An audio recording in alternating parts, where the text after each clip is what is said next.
16,905 people have now been diagnosed as COVID-19 positive in Australia. Over the past 24 hours, 627 of these new cases were in Victoria. 21 new cases have been reported in New South Wales. 2 of these are overseas acquired, and these people are in hotel quarantine, and 16 cases have been locally acquired. 1 case has been reported in Western Australia, which was overseas acquired. 1 case has been reported in South Australia, which was locally acquired and related to interstate travel, and 1 new case in Queensland, which is currently under investigation. There have been 196 deaths reported from COVID-19 in Australia. 113 of these deaths have been in Victoria. Sadly, there have been an additional 8 deaths reported by Victoria over the past 24 hours. Every death from COVID-19 is a tragedy, and our thoughts are with the family members and other loved ones of those who have lost their lives. The people who have died in the past 24 hours were aged in their 50s, 70s and 80s. There have been 3,329 people diagnosed with COVID-19 in Australia in the past 7 days, and only 1% of the new cases were overseas acquired. There are now well over 5,000 people currently infected with COVID-19 in Australia. Nationwide, we have 366 people with COVID-19 in hospital, and this is an additional 36 people hospitalised since yesterday. There are 349 people in hospital in Victoria. Many of these, of course, are people who have been moved to hospital from residential aged care facilities. Among the people in hospital, there are 44 people in intensive care units, which is 4 more than yesterday, and 27 people are reported to be on ventilators, which is 7 more than yesterday. Again, these figures reflect how serious COVID-19 disease can be among infected people and reflects the human consequences of the spread of this virus.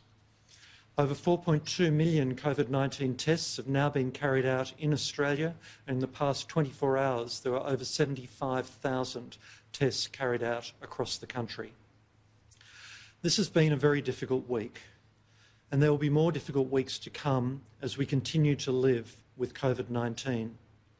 My advice to you is that things will get better, but it won't happen overnight. Australia is not like many other countries where COVID-19 is currently out of control. We are working together. We are taking strong measures to tackle each and every outbreak of COVID-19.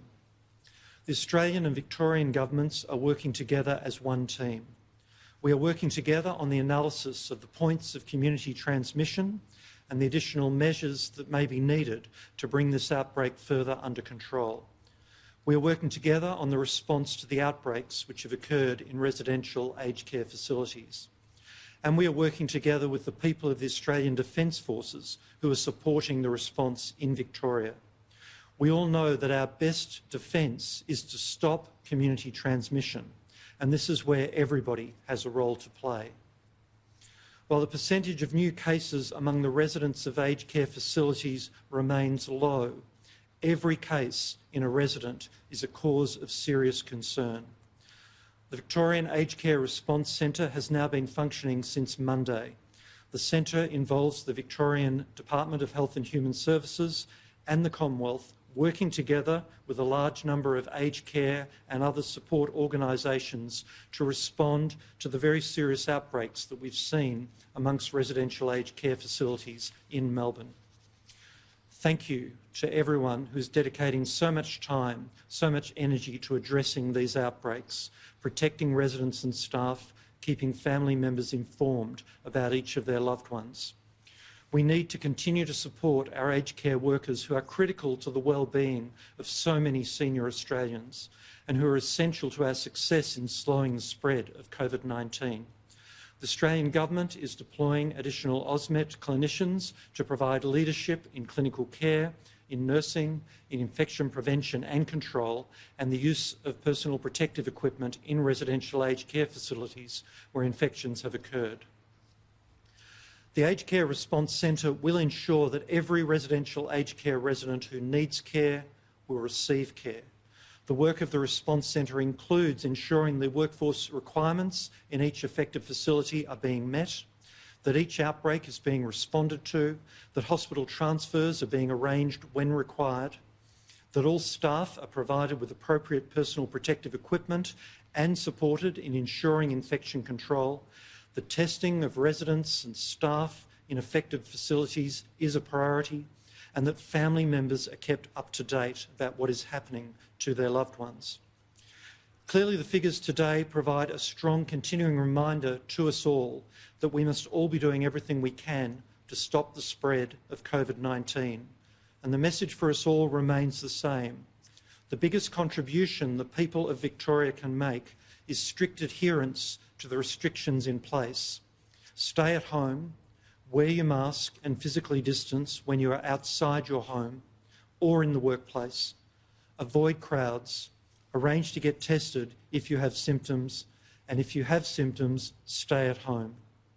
Finally, it is essential that if you are diagnosed with COVID-19, you must stay at home in isolation until you are told otherwise by the state health authorities.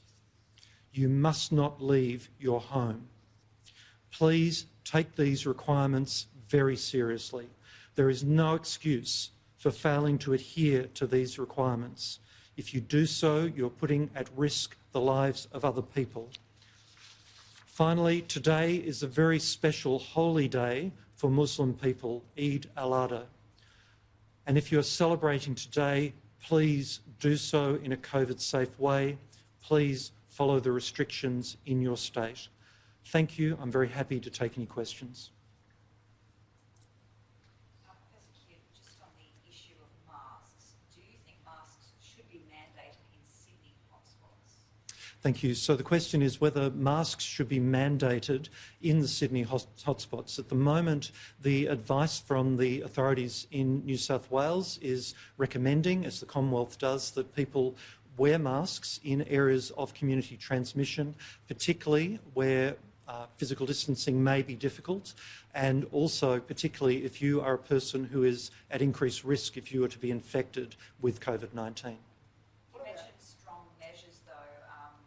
Would you consider changing this advice given the situation in Victoria and the threat of spread in these particular clusters? Certainly. So we're working very closely with the authorities in New South Wales and supporting the measures which have been put in place in New South Wales. At the moment, we are seeing the continuing small numbers of reported cases of community transmission, particularly occurring in a number of areas across Sydney and also some other areas in New South Wales.